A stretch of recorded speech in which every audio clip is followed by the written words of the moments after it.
Okay, I'm going to try to be mindful of everyone's time and keeping in mind just how incredible the people on the panel are. I'm going to give this session as commenced, and hopefully more people will join us.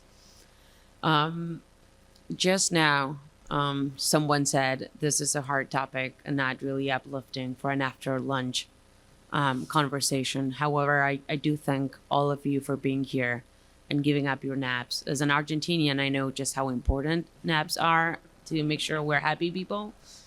But as we've spent this last 48 hours thinking and reflecting on and with Pope Benedict, Cardinal Ratzinger, I do think I want to start by thanking Farah Kleins and all the organizers for allowing me, a recovering journalist, to be able to hopefully put a more of a human face to the brains that was Cardinal Ratzinger by leading a conversation not only into the theory of just how much he changed in the way the Catholic Church addresses clerical sexual abuse, but also just how much his personal experience meeting survivors actually changed the way the Church, thankfully now, actually addresses these issues. I'm going to start by introducing for people who really do not need an introduction, but I was told that for posterity reasons, I should still make sure that I introduce everyone, which is what I'm going to do. The first talking head, whom we don't yet see on TV, but I know he was there. His camera is not on. Okay, that reminds me to me on my work meetings. Let's just pretend. Yes, he's actually there. Hello, Archbishop Shigluna. He's the adjunct secretary of the Dicastery for the Doctrine of the Faith, but he also serves as the Metropolitan Archbishop of Malta, and as I mentioned, the adjunct secretary for the Congregation for the Doctrine of the Faith. He obtained his doctorate of canon law from the Pontifical Gregorian University in Rome. From 1995 to 2015, he served in various curial roles, first as Deputy Promoter of Justice at the Supreme Tribunal of the Apostolic Signatura, and yes, that's a mouthful, then as Promoter of Justice in the Congregation for the Doctrine of the Faith, today the Dicastery, under Cardinal Joseph Ratzinger. In October of 2012, Pope Benedict named Archbishop Scicluna as Auxiliary Bishop of the Archdiocese of Malta and Titular Bishop of San Leon. He was appointed as Archbishop of Malta by Pope Francis in 2015. Father Federico Lombardi, Jesuit, he's the president of the Joseph Ratzinger Benedict XVI Foundation and former director of the Holy See Press Office, and I owe my Italian to this man, who very nicely spoke it at a speed in which this Argentinian could understand. Skipping school. A native of Piedmont, Italy, he was ordained as a priest by the Society of Jesus in 1972 and served as the provincial superior in Italy between 1984 and 1990. Fra Lombardi began working in church communications at the Jesuit biweekly Civiltà Cattolica, where he served as deputy director beginning 1977. From 1991 to 2005, he served as program director of the Vatican Radio, as well as the general director of the Vatican Television Center between 2001 and 2013. Pope Benedict appointed him director of the Holy See Press Office in 2006, because clearly he didn't have any work to do, where he served until 2016, covering the last 7 years of Pope Benedict and the beginning of Pope Francis' pontificate.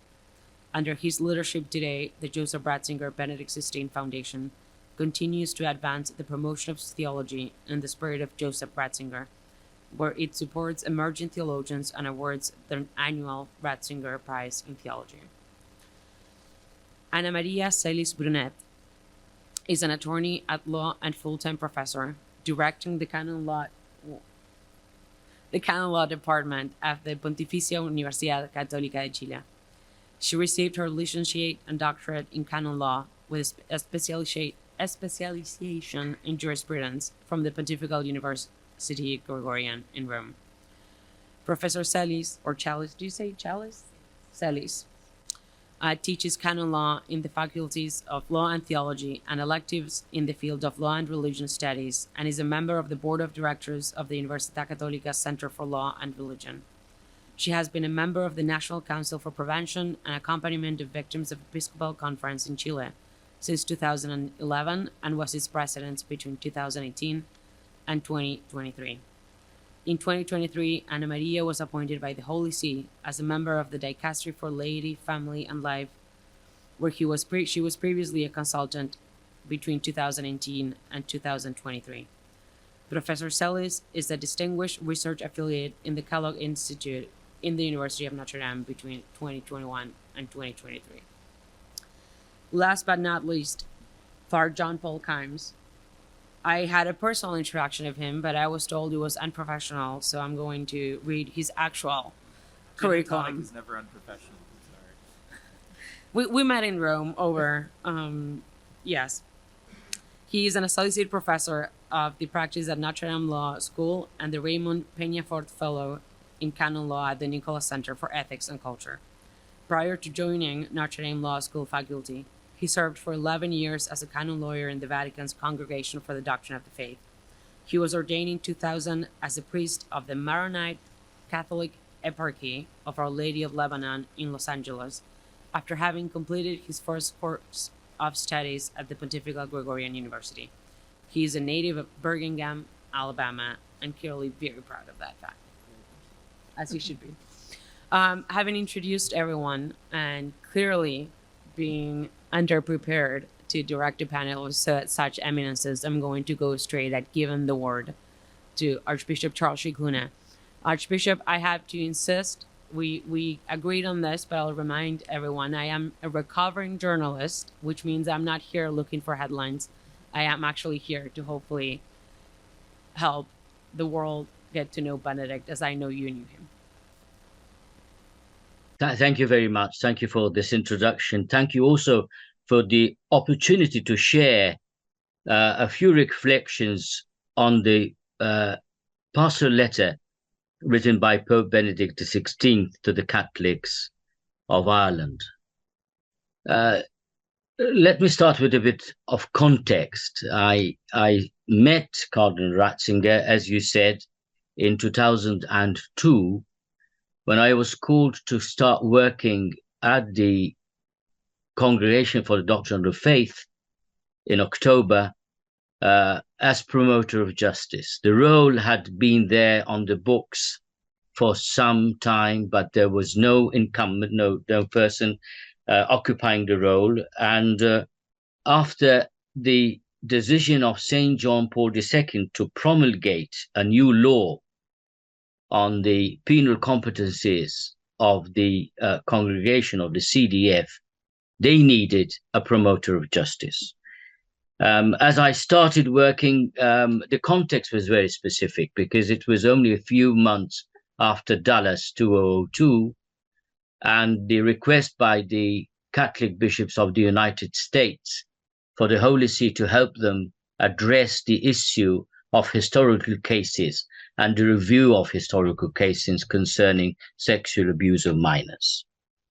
The Motu Proprio Sacramentorum Sanctitatis Tutela of 2001 had established that the CDF was to have jurisdiction over these cases, and so the bishops of the United States knew that they have to refer cases to the congregation. So I arrived at this moment where we had to prepare an adequate response to a situation which was almost a situation of emergency because of the numbers, of the gravity and egregiousness of the narratives. And together with an enormously prepared team and people who were very dedicated, conscientious and generous, and also under the leadership of Cardinal Ratzinger, we started addressing the issue. And we could see how the Cardinal himself was on a learning curve, addressing issues on Fridays when we had the Congresso, and every single case in the beginning, the few first months of our experience, was referred to the Congresso. The Congresso was the meeting of the executive staff, to use lay terms, of the congregation, presided by the prefect, the secretary, an archbishop secretary, and then the undersecretary, the promoter of justice, the head of departments, and the officials studying the cases. Under Ratzinger, every section used to attend, even if they didn't have any specific thing to report. And that was an extraordinary collegial moment where everybody could participate and also learn from the collegial experience. And obviously, reviewing cases, case after case, and a huge number of cases was a very difficult, an important learning experience. So we're talking about a letter written by Benedict after an experience as prefect of the Congregation for the Doctrine of the Faith, doing the review of these cases, presenting special egregious cases to the Holy Father, to St. John Paul II, for the decision of the Pope, and then becoming Pope in 2005. After 5 years, Benedict as Pope is now facing a difficult situation in Ireland. It's not the United States anymore, it's in Ireland. He knows exactly the narrative that we had in the United States, but now Ireland was a very, very egregious case, and the pastoral letter tries to address a moment of crisis in the church in Ireland. It is the year of priests. 2010 is the year of priests. It is under the patronage of Saint Jean-Marie Vianney. He's also mentioned in the letter. The Pope asked for his intercession, and it is dedicated under the auspices of the Congregation for Clergy as a special year dedicated to priests.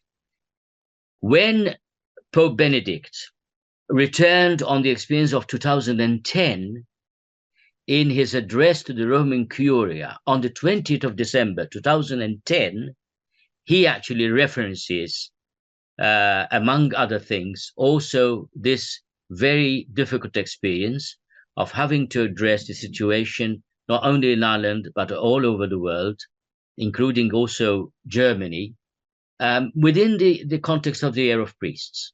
So he's saying we dedicated this year for the year of priests, but there was also an egregious, a difficult aspect to this year. And interestingly, in the this address to the Roman Curia, which is almost a speech where the Pope gives not only an analysis of the year, but also gives his program for the future. It is a very important address to the Roman Curia.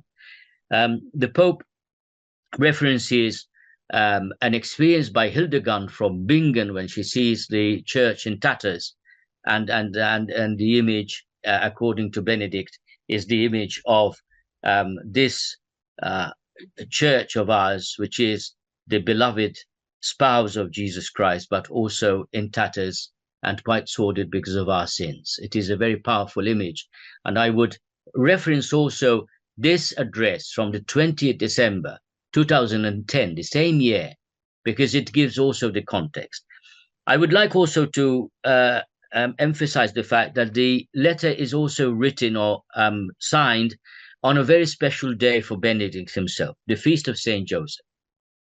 Obviously, born Joseph Ratzinger, I remember how devoted he was to Saint Joseph, because every year on the feast of Saint Joseph, the cardinal would do a little reflection for his onomastico before we go for this important solemnity of the church.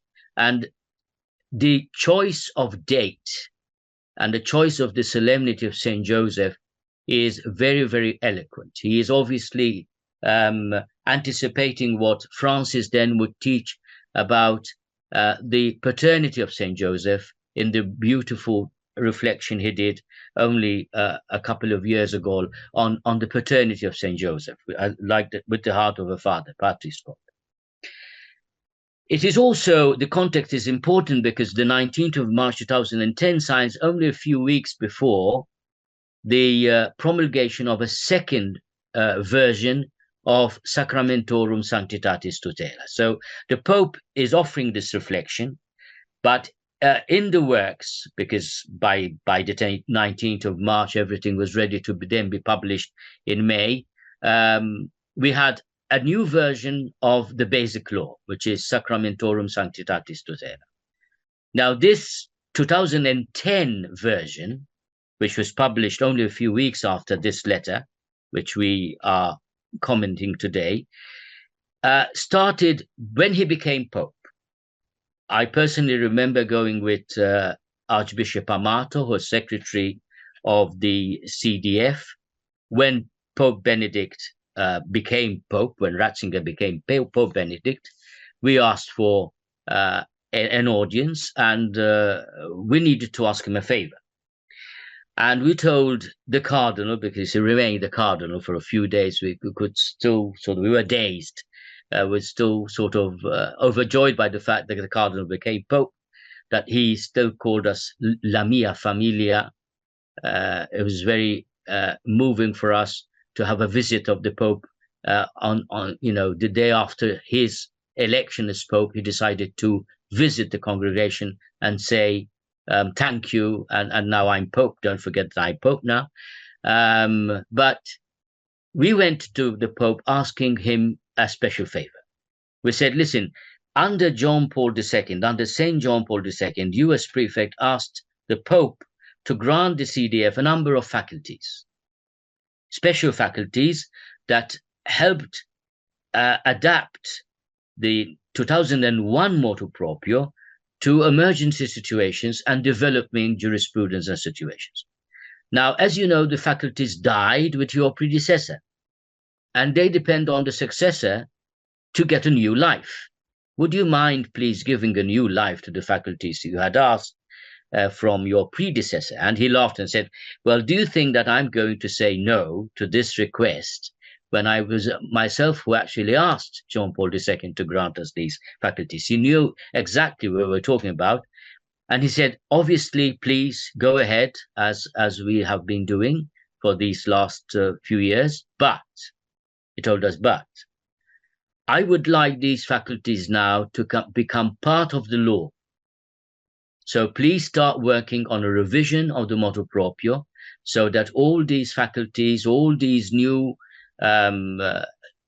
questions of jurisprudence that have arisen are incorporated in the law. And this is what happens in 2010. Under Cardinal Ratzinger, Benedict XVI, we have a new revision.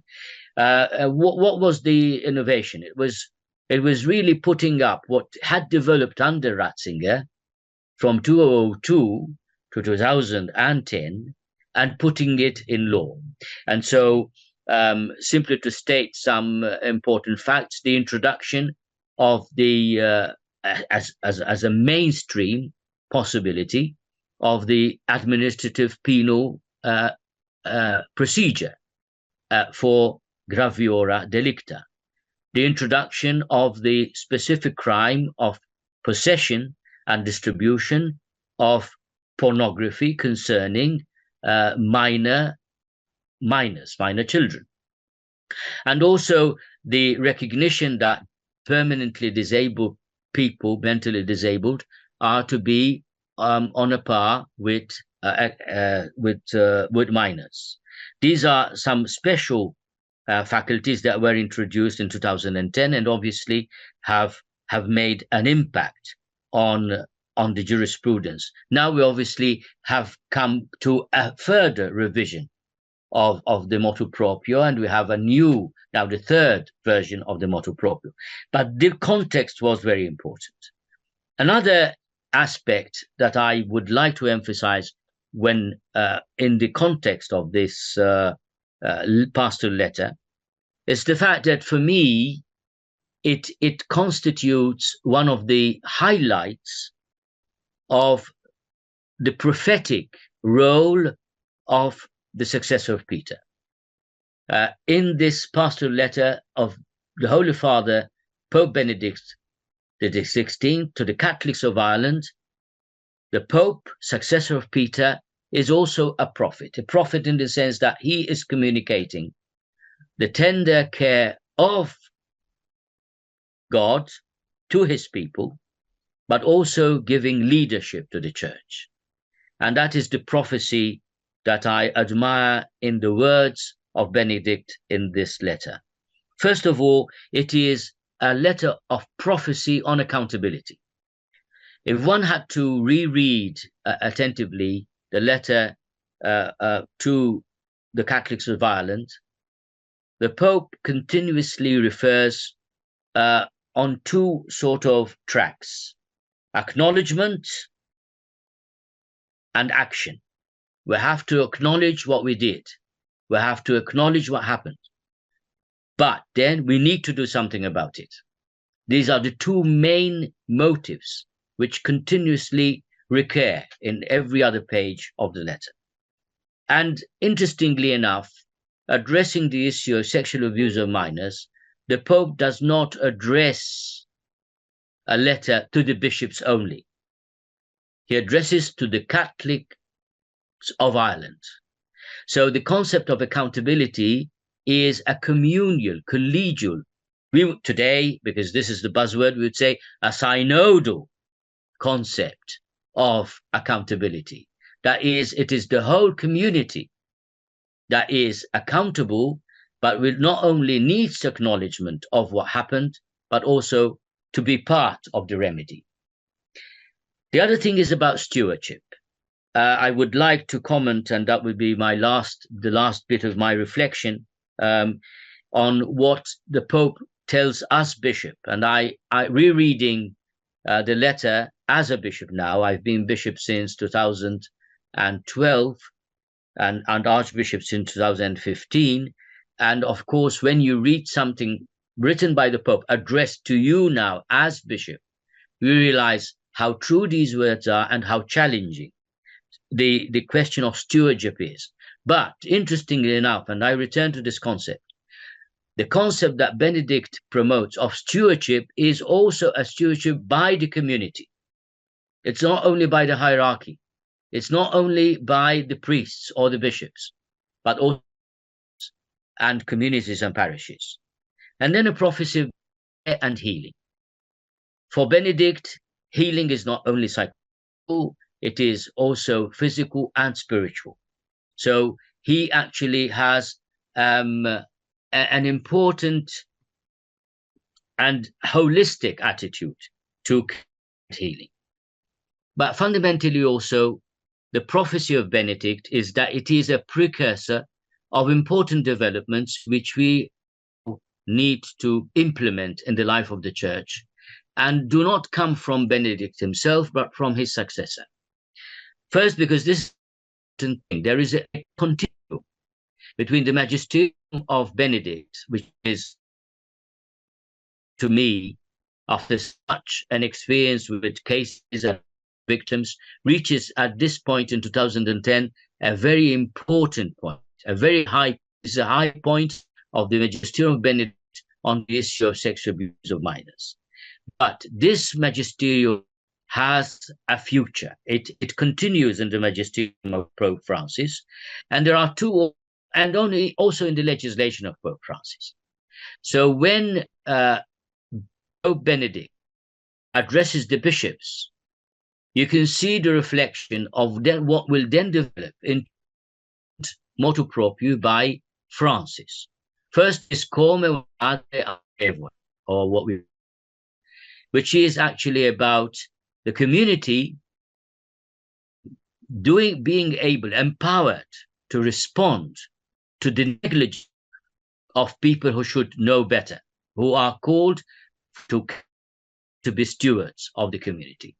And in Comunam Amorevole 16, Pope Francis gave a legislative response to some by Benedict in 2010. And then obviously the more important, because it is also penal and procedural, motu proprio vos estis lux mundi, Belm 19 now definitely approved in 2023, if I'm not mistaken, where the Pope Francis develops steward care not only for minors but also for vulnerable adults, gives protection for people who disclose abuse, and also imposes the duty to care. But it is something that had already had its theological basis, as we will hear on the panel, but also its punctual sort of expression in the from 2010. And obviously, as you know, the second part of Vostesti talks about accountability of people in leadership and how to proceed when they're accused either of sexual misconduct or cover up. In fact, where I'm led to offer a few reflections, and then I conclude what he calls us to my brother bishops. First of all, that we bishops, or the bishops of Ireland, but I have to, this is something that the Pope is also addressing to bishops in general. He asks us to acknowledge that some of us failed to apply canon law, that serious mistakes were made in responding to allegations, that grave errors of judgment were made, failures of leadership occurred. So it is very clear from Benedict, asking bishops to acknowledge failure, not to be paralyzed or to be stuck in the past, but to start and remedy. In fact, he immediately, after acknowledging what went wrong, he says, implement canon law, cooperate with the civil authorities, update and revise child safety norms. And it is importantly here that decisive action needs to be carried out with complete honesty and transparency. And he invites bishops for something which is usually difficult for bishops, I have to admit: self-examination, inner purification, spiritual renewal. He is prophetic enough to tell us bishops what we need to do, and we don't like to hear. And he also tells us bishops, renew your sense of accountability before God. Now, interestingly enough, I have emphasized his accountability on the horizontal level, but bishops is also does that when he talks to abusers of abuse. There is an accountability which is also vertical before God. Grow in solidarity with your people, he tells us. Be attentive to the spiritual and moral one of your priests.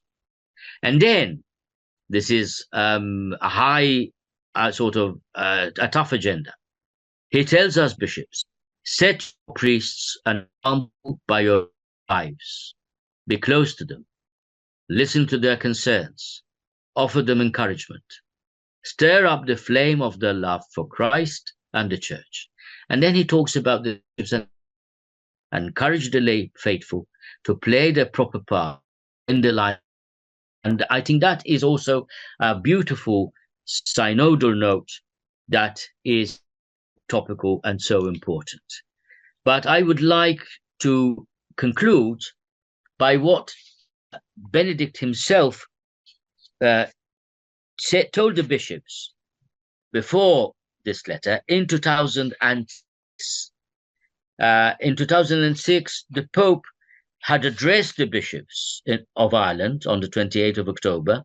There's something he quotes at the beginning of the 5, and he says, I ask the bishops of Ireland to establish the truth of what happened in the past, to take whatever steps are necessary to prevent it from occurring again, to ensure that the principles of justice are fully respected, above all, to bring healing to the victims and to all those affected by these egregious crimes. There are, I think, 4 important points here that remain the basic agenda of the way the Church needs to approach this subject, which is so difficult. Establish the truth, take steps, prevent it, ensure the principles of justice, bring healing. At these 4 points, Benedict brought to the bishops of Ireland in 2006, only a year after his election, remain an important prophecy for the church today. And really to be very grateful for the gift of Benedict.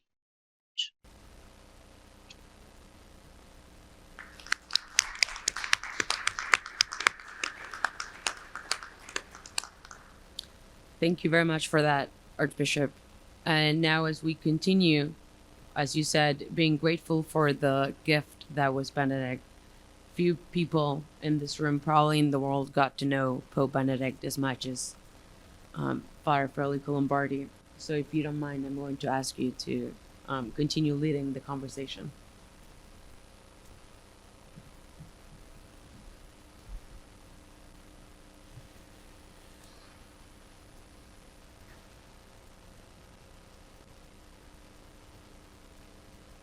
So thank you for inviting me to participate in this dialogue.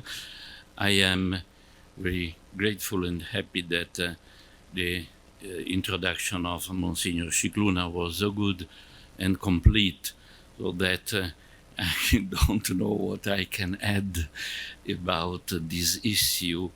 He has really presented very well the context also, and the prophetic significance of this letter. I agree totally with what he has said, and I try to add only something from my personal experience and point of view.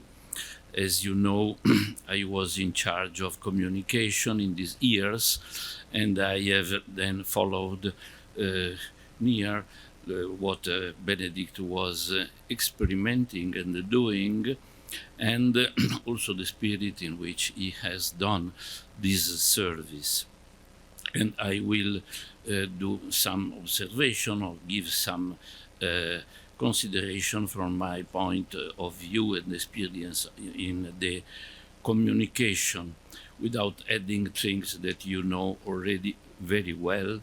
Also here in the United States, you know what happens before the beginning of the pontificate of Benedict. And we remember in Rome, as John Paul II has convoked the American cardinals in the crucial moment of the crisis following the scandal in the Diocese of Boston, and so on. And then I have not to recall you these premises of what we are now speaking for. Cardinal Ratzinger had something to do with the problem of the communication already 1 year after his election as Pope, in a case that I would shortly recall. It was a time in which, a year after his election, that the condemnation of Martial Maciel was taken by the congregation, and the end of an investigation in which obviously Cardinal Ratzinger had a role in promoting this. And Dr. Navarro was informed by some journalists that the procedure was concluded, but it was not published. And the journalists were preparing an information, obviously a scoop information about this fact, if there was no public communication by the church. And then Navarro asked and did big pressure to publish a communiqué about the conclusion of this procedure against Maciel. And this was not previewed by the congregation at the time. They had a policy of great discretion and secrecy also about the conclusion of the procedure. And Navarro had to go also to the Pope to ask for a publication of a communiqué, because there was a risk of a impression, at least, of cover-up by the Church in not publishing the condemnation. And the Pope Benedict was Pope, he agreed to the publication, and then we had the communiqué about the about Maciel. It was something new, because I have to say, this is a little of my experience, that at the time, to give information in this climate in which the culture of the institution was very confidential, was very centered about confidentiality. It was very difficult to answer requests or information by the journalists about the cases that were happening and how the Church was responding and so on.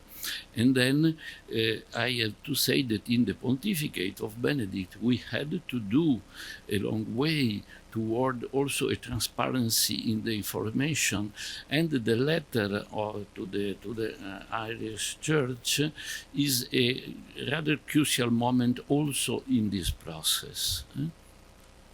For instance, I remember very well that we had not information about the number of cases that were treated by the congregation. But we had many questions about this. I see the kinds that confirms. Yeah. And 6 days before the publication of the letter to the Irish priest, we had finally an interview done by Monsignor Scicluna. It was the man more prepared and open to help us also for the information.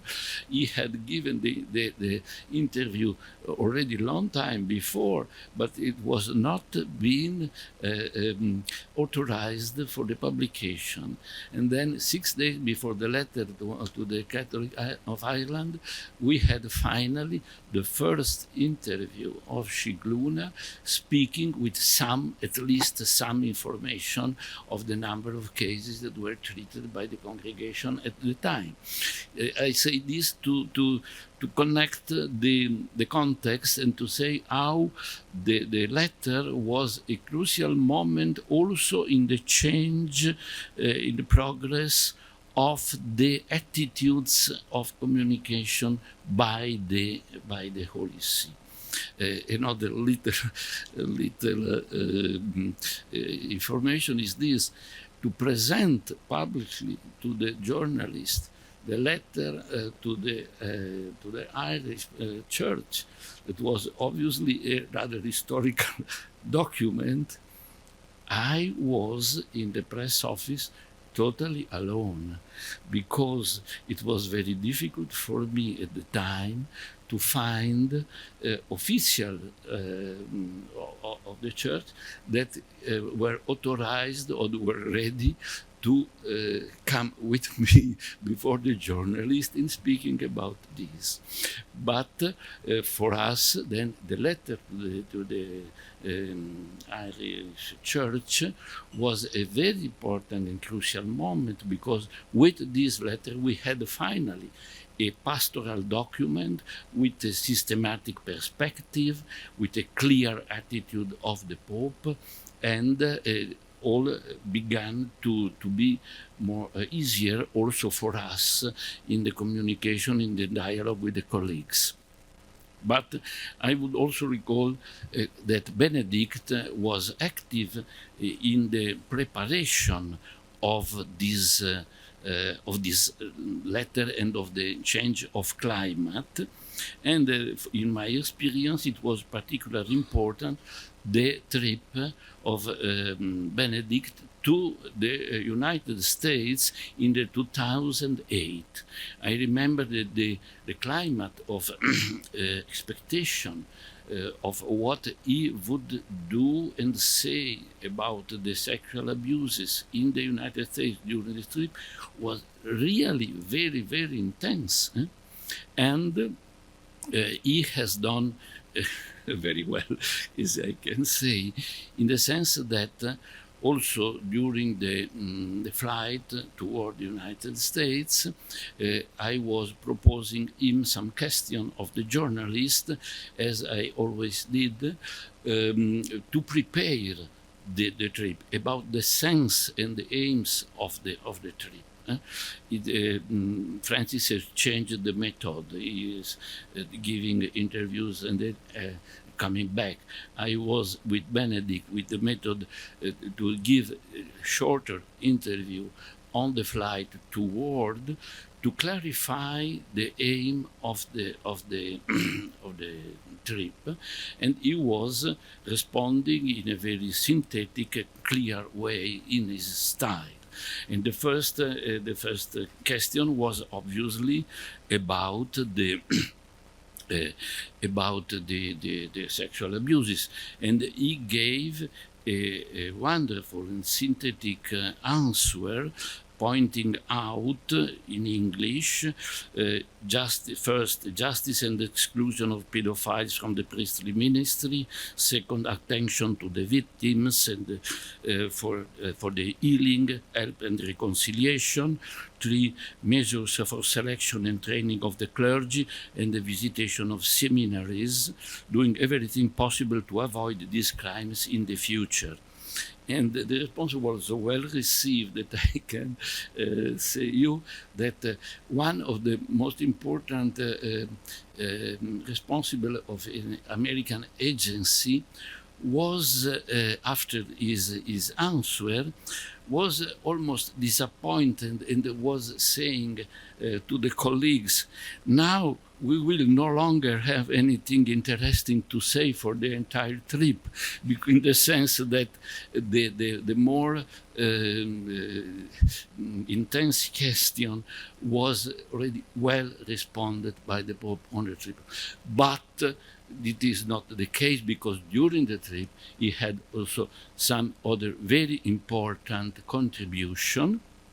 And one was an important part of the speech to the bishops, of the bishop conference, another an homily. But the most important fact was, for the first time, he encountered personally a group of victims and survivors in the chapel of the Nunciature. I remember very well the situation. I was, very, very touched, and well, we had to publish a communique and so on. And I remember the meeting in itself. And it was very necessary, this first step in which an ecclesiastical authority, not only, but the Pope in person, listened directly to the victims and survivors that were speaking to him about the suffering, about the problems. And this is really the point of departure of a credible engagement and answer by the Church. In this sense, the fact that Benedict has personally encountered the victims, this is a crucial point in the history of the entire question. And he has done this, as is known, publicly known, order 4 times during travel abroad. Every time that the bishop of the place said him, we think that is good and we ask you to do, he has done. He let the evaluation of the situation also to the bishop, but he was always ready to do this. And we have some very important occasion in which he spoke about this. Also in the letter he speaks about this and says, on several occasions since my election to the See of Peter, I have met victims of sexual abuse, just as I am willing to do so in the future. I spent time with them. I listened to their stories. I took note of their suffering. I prayed with them, with and for them. There were small groups, 6, 7 persons, more or less, men and women, and not very long meetings, more or less half an hour, the meeting, but it was very characteristic the way in which he was conducting this meeting. A look of full participatory attention. If you know the gaze of Benedict, the way in which he looks in your eyes as he speaks with you, you are touched for the entire life, because this is a so profound attention that you see that he is looking for in your soul, not only your eyes. And this was the most important point of his meeting also in this occasion. And he was listening to them, before to speak himself, obviously, very careful listening, intense but contained emotion, and some words clear and heartfelt, not too many, but expressing his participation and his prayer and his hope that they could be healed and find again the harmony in their life and also in the church. He has done other meeting also in the same year, 2008, in Australia, but then two other very important in the same year, 2010. And then in the context of the letter has also other meetings of the Benedict with victims and survivors. But from 2010 on, you had the letter as a rich and large perspective also of his intervention in this time.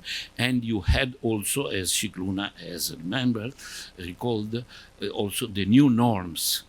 We had at the same time practically the good pastoral perspective and the new norms for the juridical aspect, and he had the personal meetings.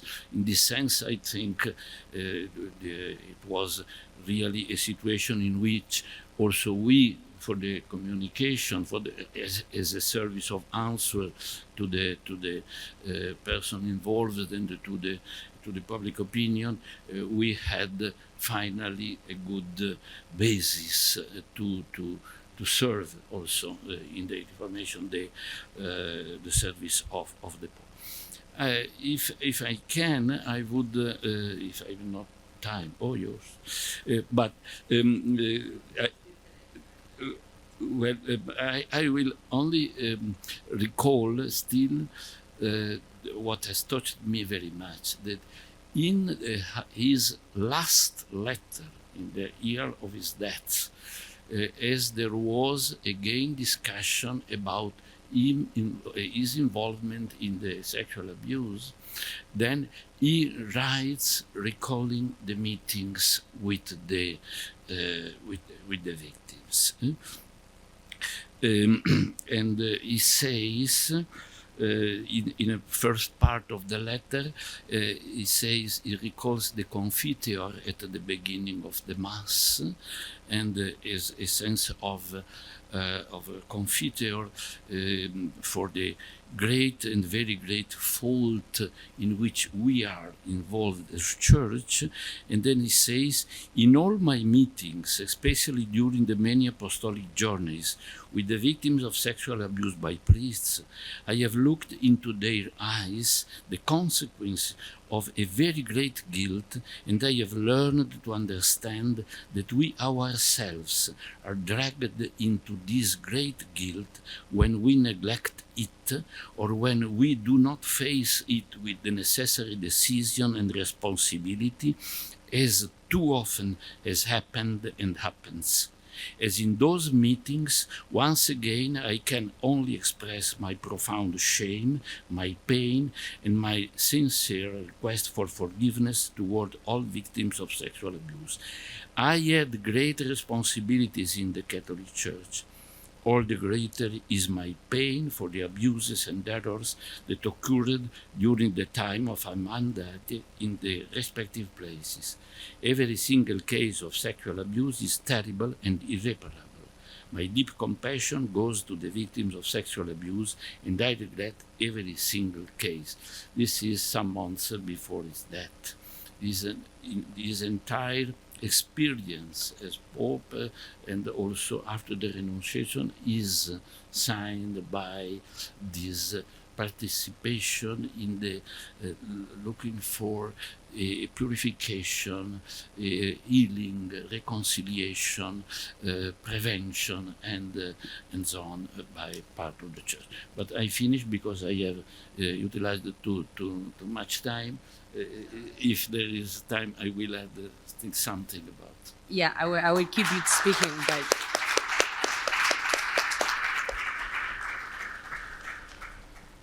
but we have to reach a panel, unfortunately. Anna Maria, please.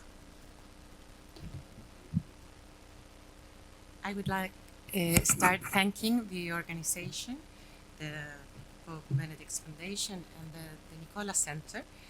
I think that we will all remember that they achieved something that is very special. Having an eclipse and spring all together in the gardens are not something that we are used to have. So congratulations for that. In May 2018, Chilean Catholic bishops presented their resignation to Pope Francis. Strictly speaking, they indicated their willingness to accept whatever changes were necessary in the Church in Chile, placing their pastoral assignments at his disposal. The extraordinary visit of the Chilean bishops to Rome was requested by Pope Francis in the context of the crisis unleashed after his trip to Chile in January of that same year. The lack of an adequate and timely reaction of ecclesiastical authorities in dealing with the allegations of the crimes of abuse showed that our church was wounded, as Pope Francis said. Wounded, in Spanish, the word that he used is llagada, like the wounds of Christ, so it's deeper than previously, in April 2010, a TV program showed an unknown reality about abuses that young Chilean had suffered by a very well-known priest. This abuse took place in a parish from which a third of the priests of the largest diocese in the country were ordained. Pope Benedict's letter to the Church in Ireland was written a month before. So for us in Chile, we read it as it was written to us. His words were, and still are, a significant part of the formation that the National Committee on Safeguarding from the Bishops' Conference in Chile offers since 2011. Pope Benedict's letter is especially useful to understand what is sexual abuse and how the Church should answer to this crisis of crimes within its community. Pope Francis, after, wrote a letter to the Church in Chile in 2018 that emphasized Benedict's invitation to overcome this crisis, encouraging us, being aware that, and I'm quoting, a wounded church is capable of understanding and being moved by the wounds of today's world, making them her own suffering them, accompanying them, and moving to heal them. Just to give you a little bit of context, perhaps an overview would help. In Chile, we knew about some cases in 2022, and the Bishops' Conference was probably one of the few that adopted some measures as having its own protocols to deal, for instance, in not allowing to relocate priests if there was an allegation. The National Committee started in 2011 and was called to help in national policies that help collaborate with the ecclesiastical authorities in safeguarding, but without having any faculty to be at least informed of what was going on regarding the magnitude of the problem. I belong to that committee since 2011, and I have been its president from 2018 and 2023. Last year, we finished a study about the relational dynamics of sexual abuse in ecclesiastical context. Through qualitative and quantitative methodology, we know more about how the abuser managed to break through the barriers of its victims, and we know that spiritual abuse is the main characteristics by which crimes committed in my country in an ecclesiastical context can be identified. By this, we mean that sexual abuse occurs either because of the role and context in which the abuser finds himself and the inaction of the authority, or because of the framework in which the abuse is supported as if his conduct were morally acceptable, while we now all know as false mysticism. Some figures tell us that in 2017, 7 cases were introduced before the Dicastery for the Doctrine of Faith, and in 2018, after the Pope's visit, 50 cases arrived to the Dicastery. In a country of 20 million inhabitants, still perhaps with majority of Catholics, there are thousands of diocesan priests and the same number of religious priests. Now we know that we have at least 561 victims from 228 abusers through 50 years. The vast majority of the victims are males. Almost 40% of the abusers were warned by the authorities, but it didn't stop them until the moment of the investigation. So we would have prevented some cases if it was useful, the warning that they received. Here's an idea when we talk about, we are still waiting for criminal sanctions in many, many cases. They are very recent cases. And when we talk about transparency, we would like to know, again, at least the number of cases and the sanctions for each country. That would help a lot. In a country, I can't believe it. In a country, estoy contando 10 minutos. Estoy contando 10 minutos, estoy haciendo trampa, son 15. Sí, sí. Was 10 and I'm bad at mathematics, but I know that I was told 15, not 10. Thank you. My bad. Well, given this experience, I would like to focus on 2 dimensions that emerge from Pope Benedict's words. First of all, I think that the one church approach seems coherent with Pope Benedict's letter in a very obvious way. He is asking in the letter everyone to be part on addressing the sexual abuse crisis. Safeguarding on Ireland articulate this approach as an adequate answer to victims and survivors. Then the second dimension would be the role of church authorities and canon law in the middle of the crisis and after it. Even understanding the difficulties that bishops addressed at the beginning, the drama of sexual abuse within the church, there are some issues that need to be addressed still, especially under what canon law asks them. The one church approach, or what probably is easier to understand, who the Pope is talking and why, that give us a significant key. Safeguarding in Ireland understands that a one church approach means that all church institutions must be prepared to allow all victims and survivors to find the same policies despite the place where they are or the time where they suffered the abuse. It means that all victims will have psychological or psychiatric therapy that might be needed in different times of their lives, and it also means to have all over the country, in any pastoral domain, the chance to ask for atonement restoration to be repair in some way the wound that they have. It includes formation in safeguarding to prevent new crimes and the capacity to apply justice within the Church. Pope Benedict's letter implies this one-church approach by getting everyone involved in the issue. Through the different paragraphs, he addresses the brothers and sisters in the Church in Ireland, the victims of abuse and their families, the priests and religious who have abused children, the parents, the children and young people of Ireland, the priests and religious of Ireland, his brother bishops, and all the faithful of Ireland. He didn't forget anyone. In fact, Pope Francis tells us that, and I'm quoting, "In the people of God, there are not first, second, or third category Christians. Their active participation is not a matter of concessions of goodwill, but it's constitutive of the ecclesial nature. So it is an issue where nobody can follow the temptation of remain out of it." Both popes called all of us, so indifference is not an attitude in this subject. It's also interesting because by addressing everyone, Pope Benedict didn't say that it was not a structural nor a systematic issue. Not the Pope Francis.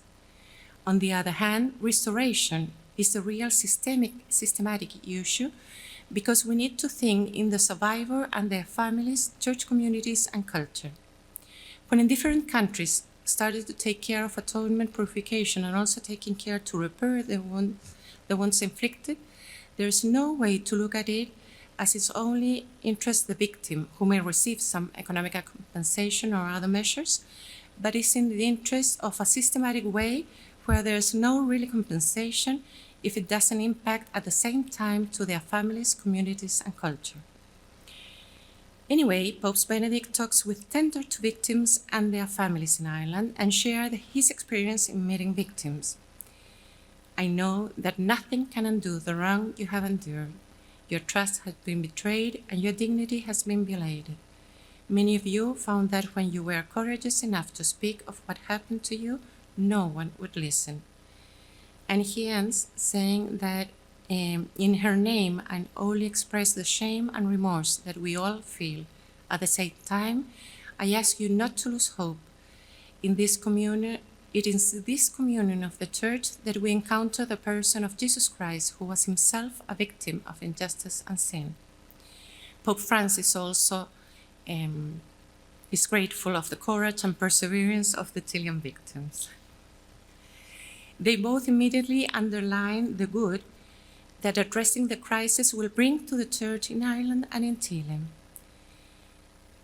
Pope Benedict talks also to the parents, asking them to play their role and asking them to collaborate with the Church in this. He encouraged children and young people in Ireland, inviting them to seek a personal relationship with God, with Jesus, within the communion of his Church, for he will never betray your trust. He also showed his empathy with the priests and religious and discouragement they experience, and again, Pope invites them to reaffirm their faith in Christ. In this way, Pope Benedict is helping everyone to start doing what he proposes as the necessary first step, to acknowledge. In fact, he says that the Church in Ireland, in order to start the path of healing, must first acknowledge before the Lord and before others the serious sins committed against defenseless children. This is the first step that Pope Benedict asks to everyone, and he adds, accompanied by a sincere sorrow for the damage caused to the victims and their families, must lead to a concerted effort to ensure the protection of children from similar crimes in the future. This proposal is very similar in the way human rights address these issues: truth, justice, reparation, and guarantee of non-repetition. But there is a uniqueness in Pope Benedict's letter. He also addresses to priests and religious who have abused children. States don't do that. They expel criminals from the community, and they are not interested in what happens to them beyond their imprisonment. Instead, Benedict urges them to examine your conscience, to take responsibility for the sins you have committed, and humbly express your sorrow. Then continues, God's justice summons us to give an account of our actions and to conceal nothing. Openly acknowledge your guilt, submit yourselves to the demands of justice, but do not despair of God's mercy. So acknowledge is the path for all of us. It's not a meaningless journey. On the contrary, it has a deep meaning to personal spiritual life and also for our communities, our relationships, and our culture. Perhaps one of the most useful ecclesiastical documents we have in Chile is the one about integrity in ecclesial service. It is a set of guidelines for conduct to be observed by bishops, priests, deacons, consecrated personnel, laity, and all of us who exercise pastoral service in Chile, either if it is a pro bono service or not. The way of being ourselves as lay, clergy, consecrated faithful help us to build new relationships in the light of we have lived in the church in Chile. We are still... I have guilty conscience. 2 minutes. 2 minutes. Sí. No. 2 minutes are perfectly fine. I was just checking. We are still in this path, and we might be for a lot of years to come. The impact of the crisis is evident in social life, but also in personal life, and especially among our youth. I would like to shortly refer to the role of church authorities and canon law in the middle of the crisis and after it. Pope Benedict, in his empathy, said to his brother bishops of Ireland, "I recognize how difficult it was to grasp the extent and complexity of the problem, to obtain reliable information, and to make the right decisions in the light of conflicting expert advice. Nevertheless, it must be admitted that grave errors of judgment were made and failures of leadership occurred." Again, Pope Benedict reinforced the need of acknowledgement within ecclesiastical authorities. May I openly say that even with all the empathy that the Pope showed, he didn't mention the difficulty of being a pastor, father, and a judge. Not did Pope Francis. But nowadays seems a relevant issue with which I can't agree that much, even if it also appears in the Synod report. I'm afraid I think that is a perspective that starts wrongly. The crucial question is not about the dilemma for the bishop, forgetting that he's also called to be a pastor to all of us, so inevitably we return to the different categories within the faithful that Pope Francis told us in his letter.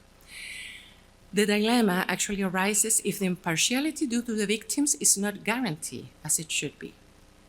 Perhaps canon law might help. In a way, this can be addressed, but we have to take care of not letting that responsibility is diluted.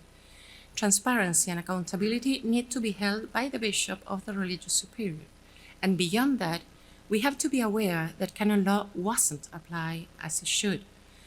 I think the need of avoiding cover-up also needs someone with faculties that have to be accountable for it. Pope France says in its letter to the church in Chile that there was cover-up. He repeated it a lot of times, but as far as we know, there's no one accountable for that, and no one has been condemned for it. I don't think if we take away the responsibility of the bishop as a judge, that will change. We still have a problem regarding cover-up, either in destroying documents or not doing what needs to be done according to canon law. Finally, I cannot finish the reference to Benedict's contribution without talking about his role in presenting issues or problematizing issues that still remains topics that has to be addressed. I'm referring to the possibility of granting the dispensation for the good of the so-called pro bono ecclesia, for the good of the church, without the need of a canonical process. I completely understand the reason given for this, but I cannot share that. I was relieved to learn of a letter from Cardinal Ratzinger in which he raised the issue to the Dicastery for Legislative Text, maintaining what so many victims share. If the process is not carried out, the duty of justice towards them is not fulfilled. At least in that period, it was clear that if such type of dispensation was granted, it implied that it had occurred in procedural context that suggested the guilt of the accused. Today, however, it is explicitly invited to request dispensation without the need to recognize any crime. I know that Pope Benedict didn't follow that perspective anyway, that perspective after in the laws, but he requires recognition for raising the issue. Still today, that aspect is one of the deepest wounds that our victims suffer. Pope Francis reminded us that the culture of abuse and cover-ups is incompatible with the logic of the gospel. There's still a lot to be done, it is not over, and it requires a commitment of all of us. Let's finish remembering the first paragraph of the beautiful prayer to the Church of Ireland given by Pope Benedict. God of our fathers, renew us in the faith which is our life and salvation, the hope which promises forgiveness and interior renewal, the charity which purifies and opens our hearts, to love you and in you each of our brothers and sisters. Thank you very much.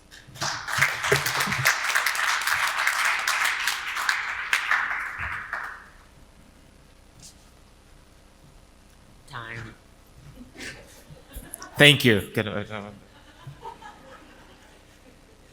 So this is a rare opportunity for me to not be the legal expert on a panel about sex abuse. So I have taken advantage of that because, as they say in Latin, ubi maior menor cessat. So I have ceased to be a legal expert, and I'm trying to do something that is entirely new for me. I'm way out of my depth because I'd like to look at Benedict's theology and the application of some of his major theological themes, particularly his Christology, in his approach particularly to the victims, but to the entire situation of abuse in the church. And Archbishop Scicluna gave a beautiful panoramic vision of situating the letter in its original context. There's one element that he left out of his panorama that Father Sean in the back, I'm sure, remembers all too painfully well, which is the Ryan Report, which had come out less than a year before and was a major cause of commotion and reflection within the Irish Church. And I'm going to quote just one line from the Irish Times, from an opinion piece of the Irish Times, the day of the publication of the Ryan Report. I take that back. I'm going to quote two lines. I apologize. It says, "The key to understanding these attitudes, that is the attitudes that led to abuse in the church, in Ireland in particular, is surely to realize that abuse was not the failure of the system. It was the system." And then the quote continues, "We need to know what happens when institutions acquire absolute power over defenseless people, and when the state and society come to believe that it is better to collude in crime than to challenge cherished belief."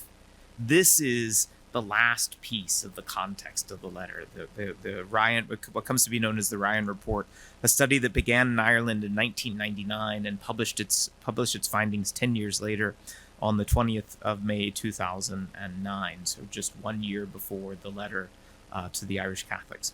But in speaking about sexual abuse of minors in the church, it's very common for us to speak about two poles.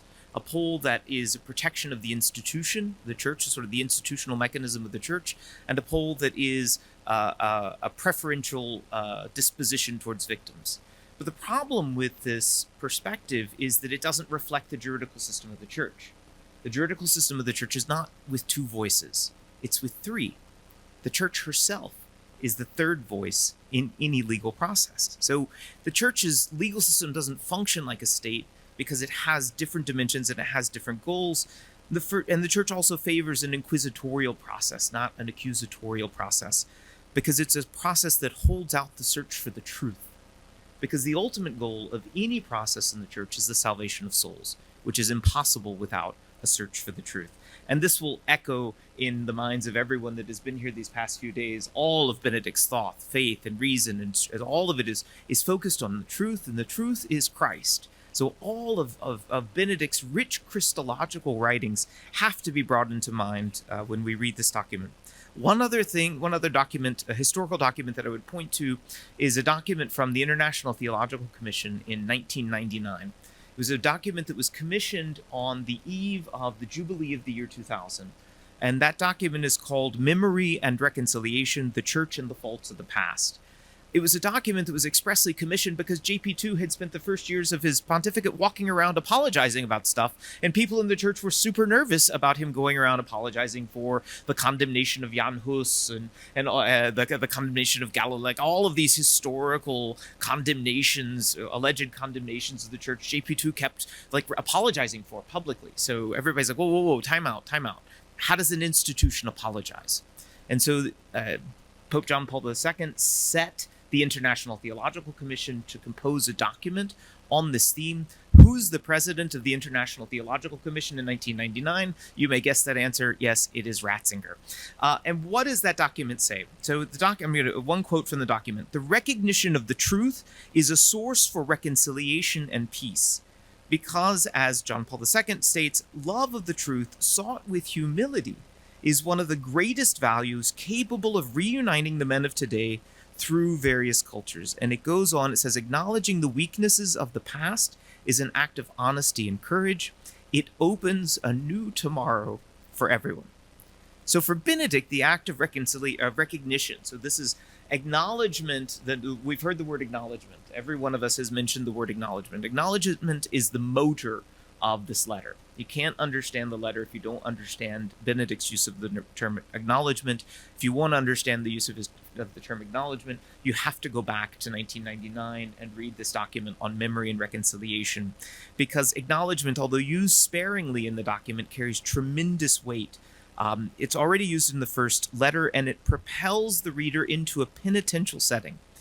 It's because it's the first step, Benedict says, to recovering from what he calls the grievous wound of sexual abuse of minors is to, and I quote, acknowledge before the Lord and before others the serious sins committed against defenseless children.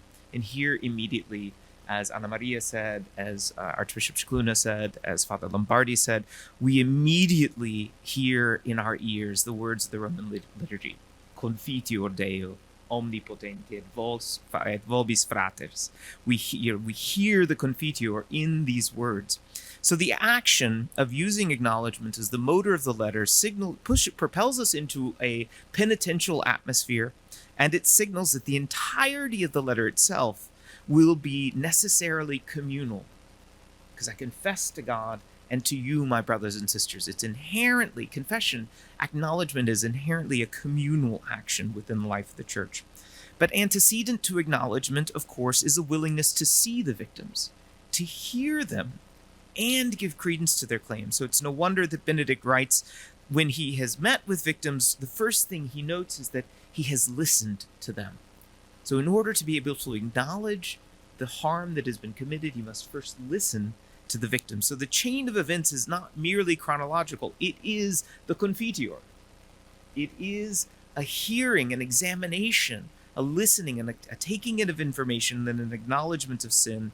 And this necessarily puts us in the context of the body of Christ, the community that is the church, which necessarily brings us to Benedict's Christological thought. And for this, because it's in a penitential manner, there's a small collection of 4 homilies and reflections that Pope Benedict gave in the early 1980s. This is early Cardinal Ratzinger years. And Ignatius Press put out a collection of these in the mid-80s, and in English the title of the collection is Behold the Pierced One. And so it's sort of all pointing toward reflections for Lent in preparation to Easter. And in 1981, Pope Benedict, then Joseph Ratzinger, is speaking about the devotion to the Sacred Heart of Jesus. And it's important because he notes that the heart is, quote, an expression for the human pathe. That is, not only man's passions, but also the passion of being human. Over and against the Stoic ideal of apatheia, over and against the Aristotelian God who is thought thinking itself, the heart is the epitome of the passions, without which there could have been no passion on the part of the Son.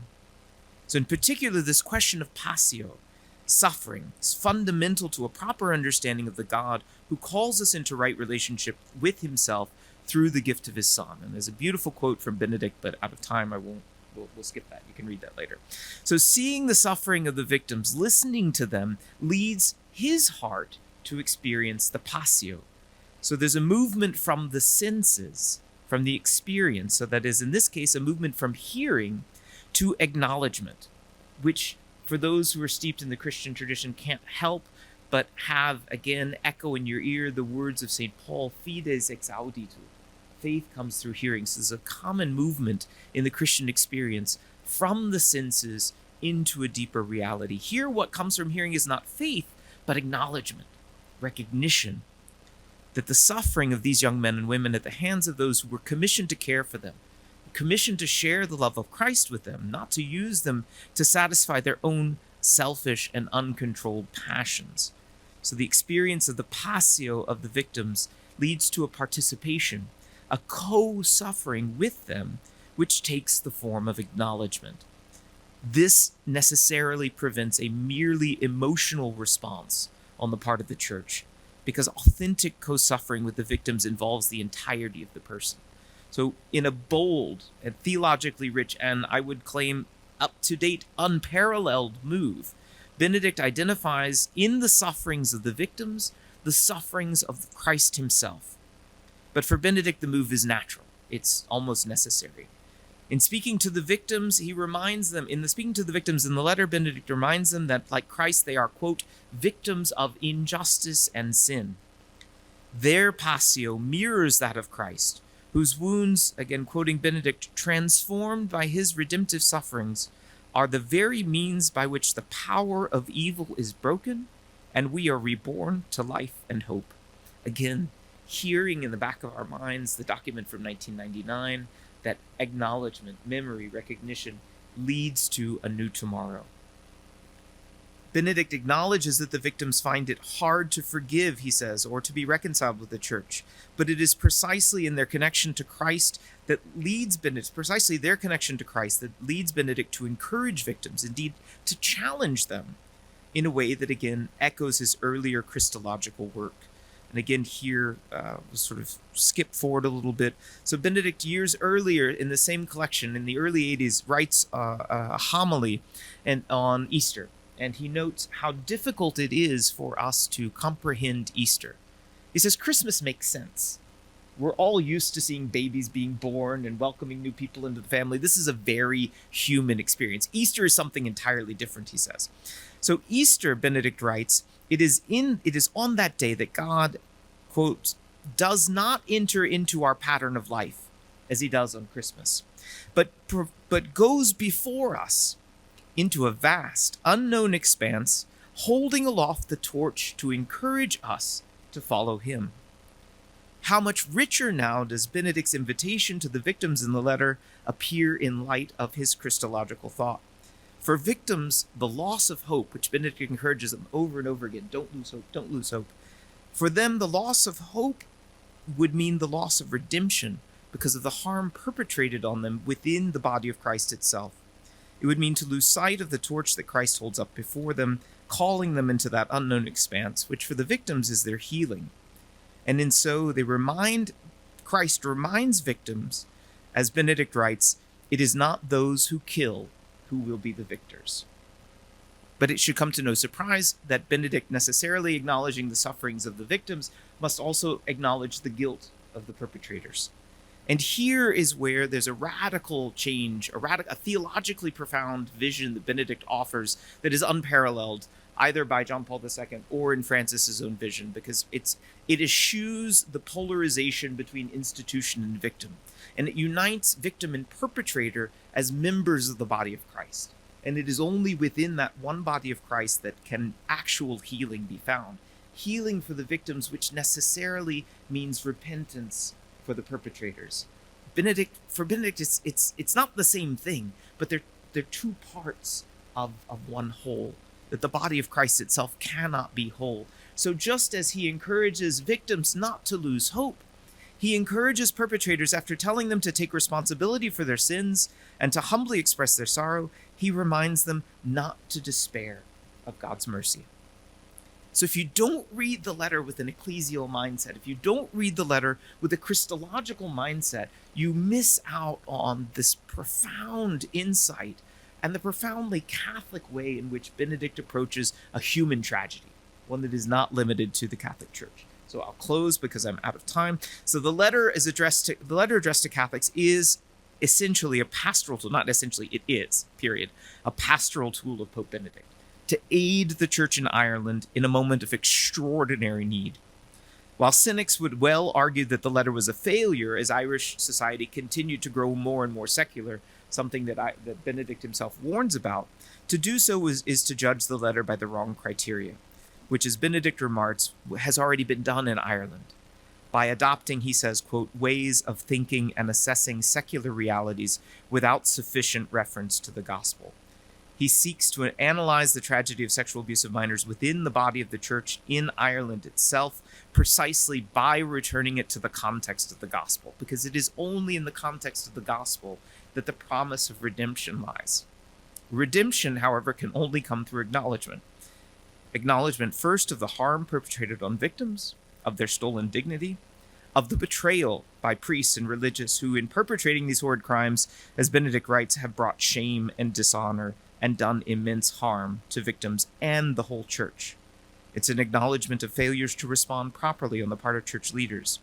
But only after all of these acknowledgements can we then begin to move forward. That path that Benedict writes is Christ holding aloft the torch, calling us into the vast unknown of Easter. The voice taken from the victims and their sufferings, the silence of the leadership that failed to act, the guilt of the perpetrators and their silence in failing to confess their crimes.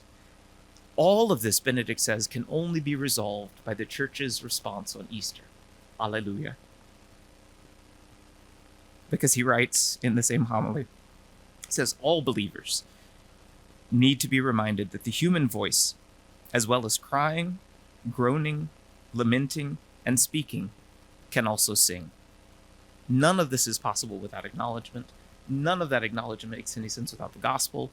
None of Benedict's writing here to the church in Ireland makes sense until it is put in the context of the body of Christ. Thank you.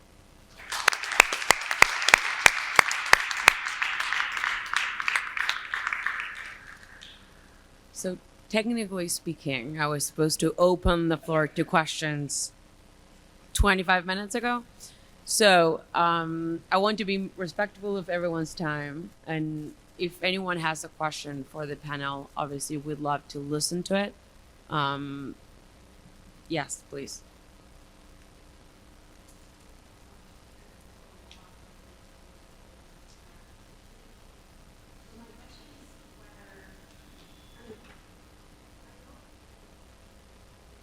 Structure.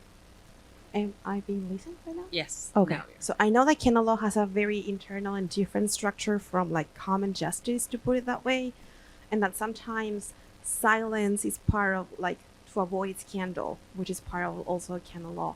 So my question is, of course, acknowledgement and recognition is something important, but sometimes for like someone that's not familiar with the Catholic tradition, that is not enough. So how you can address that kind of problems today, like the need for transparency, the need to heal, the need for punishment, not just, okay, I'm gonna revoke your privilege, you're gonna leave us in a place or somewhere else, so how can you address that? Do you think that that could lead to a modification of the canon law code or something different? I'm not talking about just policies like Ana Maria was talking about, but something more profound. Thank you. So I would say very quickly, yes. It's absolutely necessary. I think there are major changes that are still needed.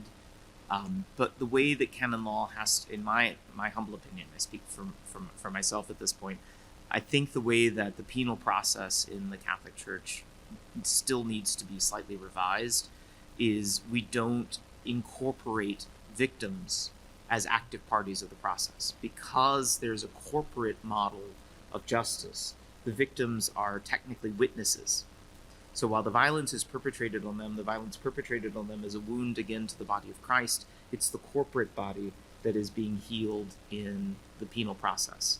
What's missing right now, I think, is an effective, there are manners, we don't need to argue about the technicalities of it, blah, blah, blah. But there are not effective manners for the effective tools in the law right now, in my humble opinion, to incorporate victims into the process, again, to sort of restore their voice, not in a way they're going to walk away like in a U.S. civil court with a $10 million, $50 million, $100 million judgment, but where they have access to the acts of the process. They have direct access to the decisions that are made, and they, as a party to it, would also then have a right to appeal. So that to sort of engage them more fully through modifications to procedural law to allow that healing, that what little healing a judicial process I think can bring. It's an important part, but I think that there are changes that need to be made still. Archbishop Scicluna, is there something you would like to add to that response? Simply to say that what Father John Paul is saying is very important, and I think this is a development we should actually discuss seriously and take on board. However, good news is that with Vos Estis Lux Mundi now we have an explicit recognition that the duty to care is a very important priority for the whole community and also our setup as diocese. That in every diocese there is also a service where people can actually visit and be able to disclose misconduct, and that there is also protection of anybody who actually reports misconduct. These are important elements. Now, I always distinguish, and John Paul knows this very well because he teaches canon law and he does it so well, that there is law, but there is also the assimilation, the acceptance of law. And so we have, I think, a very good instrument in Vos Estis Lux Mundi 2023 now, but we also need implementation. We need the community to be informed of the law and to take on its values. But then I'm with Father John Paul saying that we need also to develop a system where the victim in a process is not only a witness, but also is represented as a party, the party who is aggrieved. Thank you very much. And with that, I have to unfortunately call this panel to a close. But thankfully, you are all going to be here for the break, with the exception of you, Archbishop Scicluna. I want to thank you especially for taking the time to joining us today from Malta. Thank you very much for being there, and thank you very much for everyone else who haven't been here, for staying here, and for not taking a nap while being here. That does mean a lot. Thank you again, and I am sure all three of our panelists would be happy to answer your questions during the break in the next few hours. Thank you very much for everyone for being here, and